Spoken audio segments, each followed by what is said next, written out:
Savais-tu que notre soleil est en fait vert? D'accord, je plaisante. En réalité, il estimate de toutes les couleurs imaginables en même temps. Attends, quoi? Je sais que ça a l'air d'une blague, mais je suis sérieux. Tu ne vois pas? En fait, notre soleil contient absolument toutes les ondes du spectre lumineux. Il est à la fois rouge, bleu, vert, jaune, et j'en passe. D'après toi, d'où viennent les arcs-en-ciel? Lorsque la lumière du soleil se reflète sur des gouttelettes d'eau dans l'air, elles se divisent en un ensemble d'ondes colorées que nous pouvons voir individuellement. Et lorsqu'elles sont toutes réunies, nous percevons un rayon de lumière blanche. Nos yeux sont incapables de saisir le concept de toutes les couleurs en même temps. C'est pourquoi leur combinaison nous semble blanche. Attends, me dis-tu, mais pourquoi le blanc? Le soleil n'est-il pas jaune? Oui, il est jaune aussi, mais s'il te plaît, ne le fixe surtout pas pour le vérifier. Il apparaît bien blanc lorsque nous l'observons depuis la Station spatiale internationale. C'est la couleur réelle du soleil, telle que nos yeux l'aperçoivent. Il prend une teinte jaunâtre lorsque ses rayons sont dispersés dans l'atmosphère terrestre. Notre atmosphère ne laisse pas bien passer les rayons bleus du spectre. Mais les rouges? Bien sûr. Et pourquoi pas? C'est d'ailleurs pour cela que le ciel nous paraît bleu. L'atmosphère disperse cette teinte un peu partout. Au lever et au coucher du soleil, les courtes ondes bleues sont réfléchies, mais les longues ondes rouges nous parviennent parfaitement. C'est pourquoi nous voyons les couchers de soleil rose, orange ou rouge. Mais que se passerait-il si le soleil avait une autre couleur? Pour répondre à cette question, répétons rapidement ce que nous avons appris. Premièrement, le soleil contient tout le spectre des couleurs. Deuxièmement, notre atmosphère est du genre rayon bleu, nope, rayon rouge, quand tu veux. Tu as donc probablement déjà deviné ce qui se passerait si le soleil était, disons, rouge. Le monde entier ressemblerait à ce qu'il est lors des couchers de soleil. Pas mal, non? Nous n'aurions même pas besoin d'attendre le soir pour admirer le ciel écarlate. De l'eau orange et une lune rouge vif, oui, ce serait moins lumineux que ce à quoi nous sommes habitués, mais ce serait quand même pas mal. D'ailleurs, un jour, le soleil deviendra vraiment rouge. À la fin de sa vie, il se dilatera et se transformera progressivement en géante rouge avant de s'éteindre. Mais, ce ne sera pas très amusant pour nous, alors. Espérons que nous ne serons plus là pour voir ce moment. Je sais que moi, en tout cas, je ne serai pas là. J'ai une fête à laquelle je dois absolument aller. Et si le soleil était vert? La vérité, c'est que le soleil est vert. Oh, je sais, je t'entends d'ici. Attends, tu te moques de moi? Tu ne viens pas de dire qu'il était blanc? Bonne remarque, d'ailleurs. Pas exactement, mon pote. Le soleil a juste l'air d'être blanc. Mais techniquement, sa température est d'environ 5500 C, et la longueur d'onde maximale du spectre du soleil correspond à la teinte vert-bleu. Mais pour s'assurer que le soleil est bien vert, il faut occulter le reste du spectre visible. Notre atmosphère laissera alors passer une couleur verte pure. Que se passera-t-il alors? Tout sera vert, et tout deviendra aussi un peu plus sombre. Avoue que ce n'est pas si facile d'être vert. Bon, passons à autre chose. Maintenant, peignons le soleil en bleu. Les étoiles bleues existent réellement. On les appelle les géantes bleues. Heureusement, notre soleil n'en fait pas partie. Pourquoi heureusement? Parce que si c'était une géante bleue, ce serait une étoile jeune, belle, incroyablement grande et très, très chaude. La logique, le rouge est chaud, le bleu est froid, ne s'applique pas aux étoiles. Les étoiles les plus chaudes sont blanches et bleues, et les plus froides sont jaunes et rouges. En fait, notre soleil est très froid comparé à d'autres étoiles. Prends la température moyenne de ta ville et multiplie-la par des centaines de milliers. Oui, nous sommes aux prises avec le réchauffement climatique. Mais l'embrasement de la planète? Non. Merci, on va éviter. Quoi qu'il en soit, imaginons que le soleil devienne bleu. Comment verrions-nous le monde? Étonnamment, rien ne changerait. Tu te souviens que j'ai dit que l'atmosphère diffuse la lumière bleue? C'est pourquoi, dans ce cas, tout resterait pratiquement inchangé. Le ciel deviendrait peut-être plus bleu, mais nous ne verrions pas de grande différence. Enfin, l'option la plus sombre, sans jeu de mots. Et si notre soleil devenait noir? Fais des réserves de lampes et de bougies, car il n'y aura plus de lumière. Partout dans le monde, les gens utilisent l'électricité 24 heures sur 24 et 7 jours sur 7. Nous ne pouvons plus non plus voir la Lune. Après tout, si nous pouvons l'observer aujourd'hui, c'est uniquement parce que les rayons du soleil se reflètent sur elle. Il ne nous reste donc plus que les étoiles pour éclairer nos nuits. Mais elles ne nous sont pas d'un grand secours. Heureusement, ce scénario est totalement irréaliste et il n'y a pas d'étoiles noires, n'est-ce pas? Eh bien, non, il n'y a pas d'étoiles noires. Et pourtant, notre soleil finira un jour par devenir complètement noir. Et je ne parle pas d'un trou noir, je parle ici de naines noires. Tu as probablement entendu parler des naines blanches, peut-être même de 7 nains. Hi hi hi. Lorsqu'une étoile comme notre Soleil est sur le point de finir sa vie, elle se dilate et se transforme en géante rouge. Puis, perdant progressivement ses couches supérieures, elle se transforme en naine blanche. Ne produisant plus de combustible, elles se refroidissent lentement. Il ne reste plus qu'un petit noyau qui vit sa vie et brûle de 1000 feux. Et lorsque l'étoile se refroidit complètement, eh bien, oui, c'est vrai, elle se transforme en naine noire. Mais tu n'en as probablement jamais entendu parler. Pourquoi ? Parce que, surprise, elle n'existe pas. Et non, je n'ai pas menti. Le fait est qu'une étoile a besoin d'environ 1 quadrillion d'années pour se transformer en naine noire. Et notre univers est encore un bébé. Il n'a qu'environ 14 milliards d'années. Aucune étoile n'a donc encore atteint ce stade. Même les plus anciennes émettent encore un peu de lumière. C'est pourquoi les étoiles noires ne sont qu'une théorie. Et il est peu probable que nous puissions un jour en voir un jour une. Mais souviens-toi du célèbre dicton « Les étoiles que nous voyons la nuit sont déjà des fantômes car leur lumière ne nous parvient que maintenant ». C'est un mythe. Elles sont toutes encore vivantes. Et c'est tant mieux. Pourquoi est-ce que je te raconte tout cela ? Imaginons que notre Soleil se transforme en naine noire. Tout le système solaire serait immédiatement plongé dans l'obscurité absolue. Il ferait également très froid. La Lune quitterait son orbite et s'écraserait sur la Terre. Attends une minute. Oublions ce moment et supposons que nous sommes encore en vie. Heureusement, nous ne gèlerions pas instantanément, comme tu pourrais le penser. Le noyau de la Terre a sa propre température, plus de 5000 C. Mais les températures à la surface de la planète chuteraient tout de même immédiatement à 0 °C. Le noyau se refroidit progressivement. Tous les 2 mois, sa température serait multipliée par 2. En seulement 2 mois, la température à la surface de la Terre serait de 123 degrés C. Et 1 an, elle atteindrait 270 degrés C. La plupart des plantes disparaîtraient rapidement, non pas à cause du froid, mais de l'absence de photosynthèse. D'autres vivraient un peu plus longtemps grâce à l'oxygène encore présent dans l'atmosphère. Et curieusement, les arbres survivraient très longtemps. Ils ont un métabolisme lent et puisant du sucre dans le sol. La couche supérieure des océans gèlerait assez rapidement. Heureusement, cette épaisse croûte de glace isolerait les eaux profondes, de sorte que l'océan tout entier ne gèlerait pas avant un certain temps. Les créatures marines se porteraient plutôt bien. Elles existaient bien avant nous et sont déjà habituées aux changements de température extrêmes, au manque d'oxygène et de nourriture, aux pressions énormes et aux autres joies de la vie en eau profonde. Et nous, les humains ? Tout d'abord, nous commencerions à tomber malades. Sans vitamine D, les gens seraient confrontés à un grand nombre de problèmes de santé. Par ailleurs, notre corps a besoin de la lumière du soleil pour produire de la mélatonine. Cette mélatonine nous aide à comprendre quand nous devons nous coucher et nous réveiller. Si les gens n'avaient pas cette hormone, leur corps deviendrait très perturbé et ne comprendrait pas s'il a besoin de dormir ou non. Cela signifierait des insomnies pour de nombreuses personnes. Mais nous pourrions quand même survivre. Nous aurions 2 options. Construire des sous-marins géants et descendre dans les profondeurs de l'océan, plus près du noyau de la Terre. Ou rester à la surface et vivre notre vie dans un endroit où nous aurions des sources d'énergie géothermique. En Islande, par exemple. Nous pourrions aussi nous installer près des volcans, dont la chaleur suffirait à nous réchauffer pendant longtemps. Notre vision s'adapterait à l'obscurité. Mais à un moment donné, elle atteindrait son maximum. Il faudrait donc s'habituer à vivre dans le noir complet. Mais qui sait ? Peut-être que nous nous adapterions aussi à cette vie. Quelle option préférais-tu ?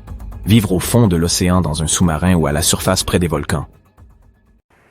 Si le soleil arrêtait de produire de la lumière, les animaux sauvages seraient les premiers à en subir les conséquences. La plupart des animaux ont besoin de la lumière du jour pour se déplacer d'un endroit à un autre, surtout dans les grandes savanes d'Afrique. Les zèbres, les gnous et les girafes, tous dépendent de la lumière pour circuler et éviter les prédateurs. Dès que le soleil se couche, ils se couchent eux aussi. Si le soleil s'éteignait soudainement, les animaux ne comprendraient pas ce qui se passe, et ils se feraient tout simplement manger par ceux qui les chassent. Les créatures nocturnes seraient tout aussi désorientées par ce changement. Les oiseaux se regroupent généralement pendant la journée. Nous ne les entendrions ni ne les verrions donc plus. Or, nous devons leur être reconnaissants. Ils mangent un grand nombre des insectes qui nous sont nuisibles. Enfin, eux et les chauves-souris. Si tu te trouves dans une région où les chauves-souris sont absentes, alors sache que ce sont les bestioles qui règnent en maître. Les températures commenceraient ensuite à baisser progressivement. Les humains en sentiraient aussi les effets. Nous sommes habitués à ce que le soleil brille au plus fort vers midi. Mais si notre astre ne nous dispensait plus sa bénéfique lumière, nous vivrions dans une obscurité totale. Nous ne ferions plus que survivre. Si le soleil s'éteignait soudainement, il ne nous resterait qu'environ 8 minutes pour profiter de sa lumière. Tout simplement parce que c'est le temps qu'il lui faut pour parcourir les milliers de kilomètres qui séparent le soleil de notre planète bleue. Nous n'aurions d'autre choix que d'utiliser des lampes UV pour nos champs, mais ce ne serait pas suffisant pour nourrir tout le monde. Et c'est sans parler de la baisse des températures sur la totalité du globe. Survivre serait très difficile dans les plaines. Nous serions forcés de nous réfugier dans des abris et des bunkers pour être au chaud. Les plantes ont besoin de la photosynthèse pour pousser. Sans elles, nous n'aurions pas de récolte. Le pain n'existerait plus puisqu'il est fait de blé. Même les algues dans les océans, notre plus grande source d'oxygène, se développent grâce à la photosynthèse. Cela signifie que les niveaux d'oxygène commenceraient à baisser également. Comme les lacs, les océans et les mers, commenceraient aussi à manquer de l'oxygène nécessaire à la vie aquatique. L'une de nos principales sources de vitamine D est le soleil. Il y a d'autres façons de l'obtenir, mais le soleil est le meilleur moyen et le plus pratique. Sans culture ni végétation, les herbivores consommeraient très vite les dernières herbes et les dernières feuilles, et il manquerait bientôt fatalement de nourriture. Ce qui serait une mauvaise nouvelle pour nous aussi, les humains, car nous dépendons des animaux pour vivre. Des vaches, des chevaux, des moutons, et ainsi de suite. Cela ne se produirait pas du jour au lendemain. Bien sûr, les océans resteraient chauds pendant un certain temps, mais finalement, ils se refroidiraient et gèleraient. La Terre est une planète dont le noyau de fer produit des quantités considérables de chaleur. Mais cela ne serait pas suffisant pour nous garder au chaud. Notre première mission, ce serait de trouver un bon refuge à l'abri du froid. Si cela se produisait du jour au lendemain, il y a de fortes chances que nous n'ayons pas les bunkers nécessaires à un tel scénario. Mais peut-être que regarder cette vidéo t'aura incité à en construire un. Ton abri devra fournir de la chaleur 24 heures sur 24 et 7 jours sur 7 et être équipé de lampes UV pour cultiver des plantes. Toutes les installations fonctionnant à l'énergie solaire seraient choses du passé. Il nous faudrait porter des combinaisons spécialement conçues pour nous aventurer à l'extérieur. Comme il ferait très sombre, nous devrions être munis de lampes puissantes ou de lunettes de vision nocturne afin de ne pas nous égarer. Les terres seraient dévastées. Les créatures nocturnes, capables de supporter des températures glaciales, en deviendraient les maîtres. Les structures mêmes s'effondreraient avec l'épuisement de l'oxygène. Le béton en a besoin pour se conserver. Dans les bunkers aussi, l'oxygène serait limité. Il faudrait déraciner de nombreux arbres et les placer sous nos lampes UV afin qu'ils nous fournissent un air respirable. Et dans le meilleur des cas, tout un écosystème souterrain verrait alors le jour. Les océans, à la surface, finiraient par geler. Récupérer des ressources naturelles au fond de l'océan, comme le gaz ou le pétrole, serait impossible. Cet immense objet, qui était autrefois une étoile brillant de tous ses feux, flotterait toujours dans l'espace. Mais que se passerait-il si le Soleil disparaissait du jour au lendemain? Eh bien, à peu près la même chose, mais en bien pire. Le Soleil est le plus grand objet céleste de notre système solaire et il maintient toutes nos planètes alignées. Elles orbitent autour de lui et restent bien tranquilles à leur place. Sans cet objet stabilisateur, les planètes se mettraient à errer, vagabondes. Il se pourrait même que des collisions se produisent. Mais ce qu'il faut retenir, c'est que sans le Soleil, le système entier se désarticulerait et les plantes seraient condamnées à flotter au hasard à la recherche d'une nouvelle étoile autour de laquelle graviter. La Terre pourrait être l'une de ces planètes. Notre planète serait quand même plongée dans l'obscurité. Nous voyagerions dans l'espace à une vitesse exceptionnelle. La Terre ne tournerait pas sur elle-même et de nombreux objets viendraient s'écraser sur nous. Nous serions dans la trajectoire des comètes et elles seraient probablement nombreuses à nous percuter. La menace du froid ne serait plus si importante. Mais le danger serait tout autour de nous. Cela signifie que nous devrions creuser nos bunkers encore plus profondément. Nous n'aurions plus d'atmosphère pour nous protéger. Nous flotterions dans l'espace pendant une éternité. Mais revenons à ce scénario dans lequel le Soleil s'est tout simplement éteint. Ne t'inquiète pas, notre planète serait toujours en orbite autour de son astre avec les autres planètes. Les températures continueraient à chuter jusqu'à ce que plus rien ne puisse survivre à la surface. L'obscurité serait totale 24 heures sur 24 et 7 jours sur 7. Seules certaines bactéries et éventuellement des tardigrades seraient en mesure de survivre. Les tardigrades sont des créatures microscopiques qui peuvent rester en vie dans presque n'importe quelle condition, y compris dans l'espace. Finalement, l'oxygène serait absent de la surface de la Terre et il n'y aurait plus rien là-haut à part eux. Comme ils seraient les créatures dominantes, et peut-être même les seules, ils parviendraient à évoluer, à grandir et à donner naissance à de nombreuses autres espèces. Des centaines de milliers d'années dans le futur, les humains auront peut-être évolué en s'adaptant aux conditions souterraines. Nos yeux seront beaucoup plus grands afin de capter le plus de lumière possible. En l'absence du soleil, notre peau aura perdu toute pigmentation. Notre ouïe sera aussi beaucoup plus sensible, car les échos sont nombreux dans les souterrains. Notre intellect sera intact et nos corps seront enfin prêts pour la surface. La principale menace, ce seront les tardigrades géants qui régneront paresseusement à la surface. Sous un microscope, ils ont l'air plutôt mignons, mais imagine-les de la taille d'un ours polaire. Ne prendrais-tu pas tes jambes à ton cou si tu en voyais un dans ton jardin ? Ils peuvent vivre n'importe où, donc ils pénétreraient dans les bunkers de temps en temps. Ils deviendraient méchants et se présenteraient sous différentes tailles et sous diverses formes. À ce stade, les humains ne seraient plus l'espèce dominante, étant restés cachés sous terre pendant si longtemps. Les tardigrades, formant différentes tribus, se livreraient des guerres. Les grandes villes, autrefois animées, abriteraient ces oursons d'eau géants. On donne communément le nom d'ourson d'eau aux tardigrades, car ils ressemblent un peu à de petits ours. Mais ces bêtes à 8 pattes seraient en réalité bien plus grandes. Les ours et la plupart des animaux auraient été anéantis. Sous la glace, certaines créatures des profondeurs prospéreraient et se seraient rapprochées de la surface. Ces animaux étaient déjà habitués à vivre dans l'obscurité, loin du soleil. Mais après avoir dominé les eaux pendant des milliers d'années, ils auraient atteint des proportions énormes. Certaines de ces créatures s'adapteraient et ramperaient sur la terre ferme. Même sur un sol gelé, elles trouveraient le moyen de se frayer un chemin. Les humains, quant à eux, créeraient de grands canaux et réseaux souterrains, construisant des villes et des colonies. Nous dominerions ces tunnels et nos mains et nos pieds prendraient la forme de grandes palmes. Nous prendrions le contrôle de tout ce qui se trouve sous terre et resterions l'espèce la plus intelligente. Nous parviendrions à conserver toutes nos anciennes œuvres d'art, ainsi que les dossiers qui nous rappelleraient notre passé sur Terre. Nous nous efforcerions de survivre coûte que coûte.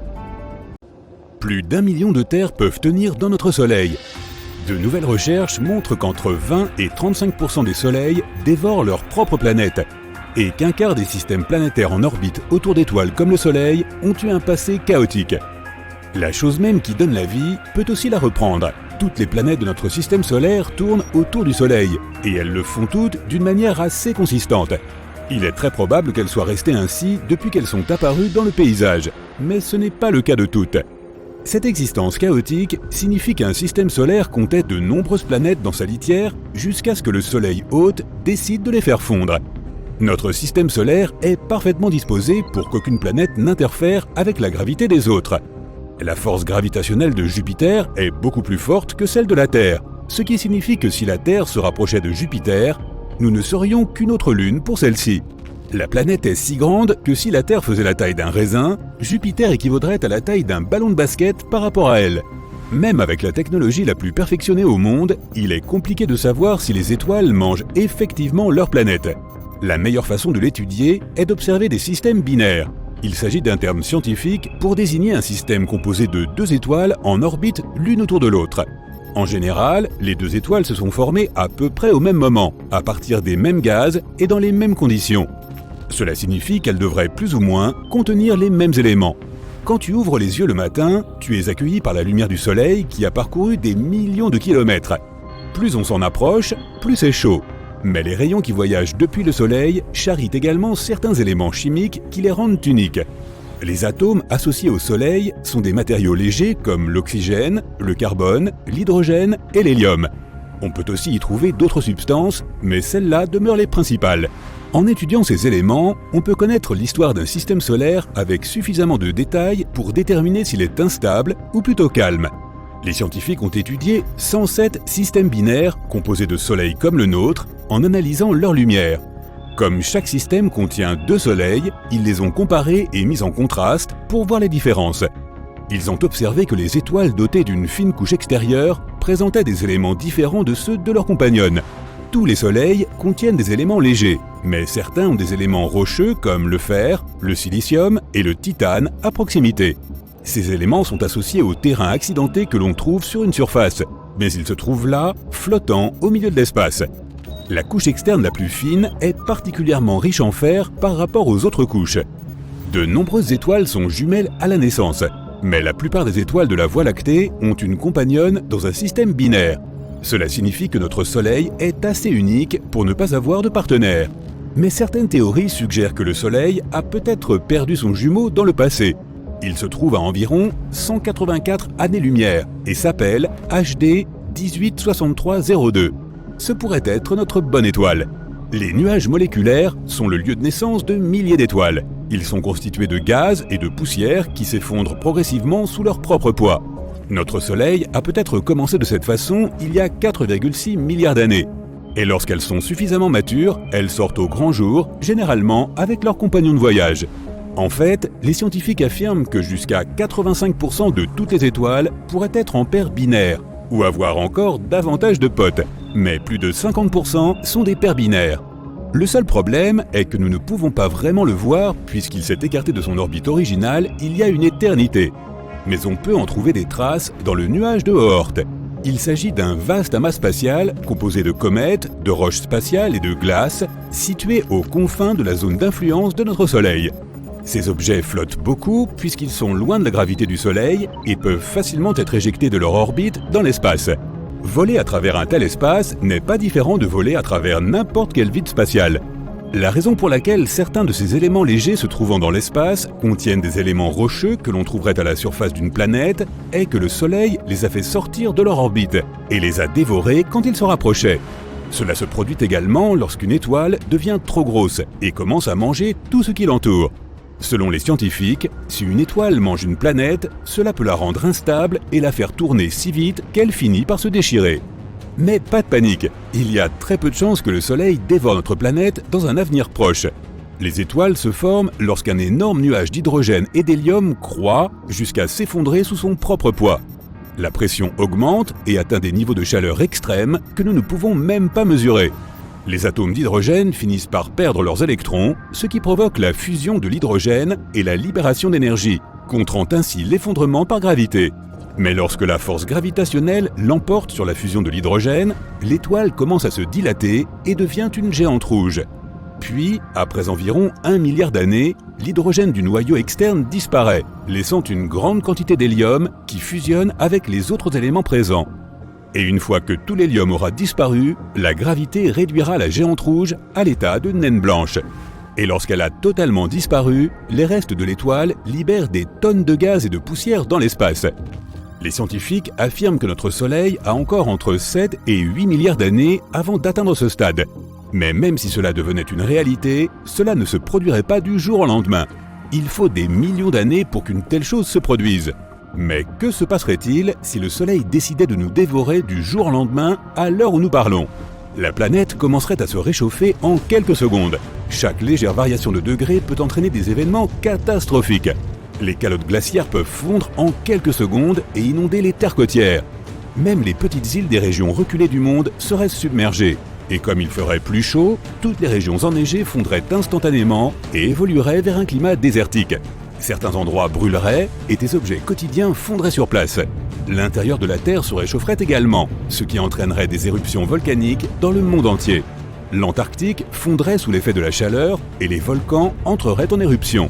Et en quelques minutes, la planète entière se transformerait en une boule de feu et de cendres avant d'exploser en petits morceaux flottant dans l'espace, atteignant des régions dont nous n'avons même jamais entendu parler. Mais ne t'inquiète pas, une telle chose n'arrivera pas vraiment. Si le Soleil interrompt notre rotation, les résultats seront différents. Il fera également chaud, car le champ magnétique qui nous entoure nous protège des radiations du Soleil. Et si nous nous trouvons déréglés, le champ magnétique le sera également, et la chaleur extrême du Soleil nous fera bouillir. La force gravitationnelle deviendra instable, donc la physique de notre vie quotidienne sera un chaos total. Il faudra attendre 5 milliards d'années pour que le Soleil devienne une géante rouge. Sa taille augmentera et il finira par dévorer Mercure et Vénus. Il y a de fortes chances que la Terre soit également au menu. Si la Terre devait se rapprocher du Soleil de seulement 1 500 000 km, elle deviendrait inhabitable. Cela peut sembler beaucoup, mais c'est seulement 4 fois la distance entre la Lune et la Terre. La détection de la composition chimique des rayons solaires dans des systèmes plus éloignés pourrait aider les scientifiques à trouver d'autres planètes semblables à la Terre. Comme l'atmosphère autour de ces étoiles dévoreuses de planètes modifie cette composition chimique, nous pouvons détecter les systèmes solaires qui ont eu un passé calme. La principale chose que nous devons observer est si les planètes ont un cycle orbital sain. Si rien d'autre ne s'y oppose, nous pouvons supposer que la planète pourrait suivre les mêmes étapes que la Terre qui ont permis l'avènement de l'espèce humaine. Mais ce processus prendra des siècles, car il existe des millions d'étoiles proches, similaires à notre Soleil. À ce rythme, les chances de trouver une planète semblable à la nôtre sont quasi inexistantes. Mais si c'est le cas, alors il pourrait y avoir de la vie sur ces planètes. Il n'y aura aucun moyen de savoir si c'est une vie intelligente, mais elle pourrait avoir connu le même destin évolutif que nous.